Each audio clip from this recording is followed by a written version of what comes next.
दोस्तों, आज हम आपको दर्शन कराने ले चल रहे हैं बिहार के सारण जिले में स्थित एक ऐसे जागृत शक्तिपीठ के जहां मिट्टी के पिंड में साक्षात मां भवानी का वास है। हम बात कर रहे हैं दिगवारा के आमी मंदिर की, जिसे मां अंबिका भवानी स्थान के नाम से भी जाना जाता है। सारण जिले के दिगवारा में गंगा नदी के तट पर एक ऊंचे टीले पर स्थित यह मंदिर किसी प्राचीन किले के समान दिखाई देता है।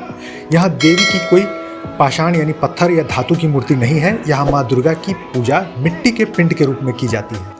यह मंदिर भौगोलिक रूप से भी अद्भुत है। गंगा में चाहे कितनी भी भयंकर बाढ़ क्यों ना आ जाए, नदी का जल कभी मंदिर के मुख्य प्रांगण तक नहीं पहुंच पाता। धार्मिक मान्यताओं के अनुसार जब भगवान शिव सती का पार्थिव शरीर ले जा रहे थे तो माता का मध्य भाग यहाँ गिरा था। लोगों की मां अंबिका में अटूट श्रद्धा है। वैसे तो यहाँ साल भर भक्तों का तांता लगा रहता है, लेकिन नवरात्र के दौरान आमी मंदिर का नज़ारा पूरी तरह से बदल जाता है। चैत्र और शारदीय नवरात्र में यहाँ लाखों की संख्या में श्रद्धालुओं का सैलाब उमड़ पड़ता है। माता के जयकारों से पूरा गंगा तट गूंज उठता है। लोग अपनी अधूरी मुरादें लेकर यहाँ आते हैं और मान्यता है कि माँ के इस दरबार में कोई भी सच्चा साधक खाली हाथ नहीं जाता।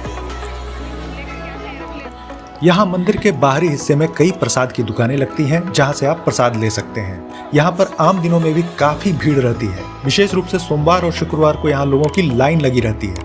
इसलिए अगर इन 2 दिनों में आप यहाँ आते हैं तो माँ के दर्शन के लिए आपको कतार में लगना पड़ सकता है। कतार इतनी लंबी होती है कि आपको दर्शन करने में आधे से 1 घंटे तक का समय लग सकता है। अक्सर जब लोग नई गाड़ियाँ खरीदते हैं तो उसकी पूजा के लिए भी यहाँ पहुँचते हैं। उनकी भी वहाँ कतार लगी रहती है। माँ की पूजा के बाद वहीं बगल में ही यज्ञ स्थल है।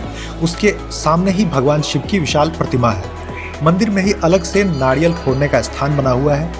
इसके अलावा मंदिर में कई देवी देवताओं की प्रतिमाएं हैं। मंदिर के एग्जिट के दरवाजे के ठीक बाहर भैरव बाबा का मंदिर है।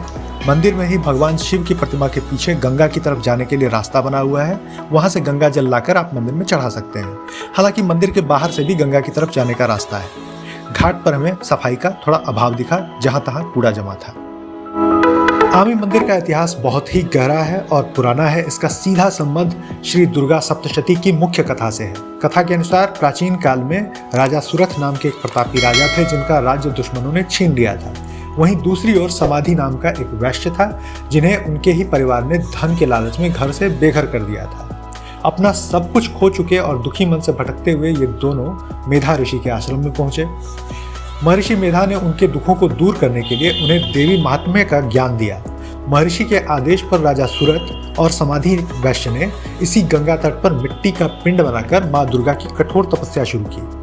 लगातार 3 वर्षों तक उन्होंने निराहार रहकर माँ की आराधना की। उनकी इस सच्ची और कठोर भक्ति से प्रसन्न होकर साक्षात माँ जगदम्बा प्रकट हुई। माँ ने राजा सूरत को उनका खोया हुआ राज्य और अखंड प्रताप वापस लौटा दिया और समाधि वैश्य को वह परम ज्ञान दिया जिससे उन्हें मोक्ष की प्राप्ति हुई। दोस्तों, माँ का यह मंदिर सारण के दिगवारा में स्थित है। पटना से यहाँ आने के लिए आप ट्रेन या ऑटो का सहारा ले सकते हैं। दिगवारा स्टेशन से यह करीब 3 किलोमीटर दूर है। अगर आप कभी भी बिहार आएँ तो माँ अंबिका भवानी के दर्शन करना ना भूलें। दोस्तों, अगर आपको ये वीडियो पसंद आया हो तो इसे लाइक करें और हमारे चैनल को सब्सक्राइब कीजिए। फिर मिलते हैं नई जानकारी के साथ। तब तक के लिए धन्यवाद। अगर आपको हमारा ये वीडियो पसंद आया है तो इसे ज़रूर से ज़रूर लाइक करें और हमारे YouTube channel Word to Word News को सब्सक्राइब करें।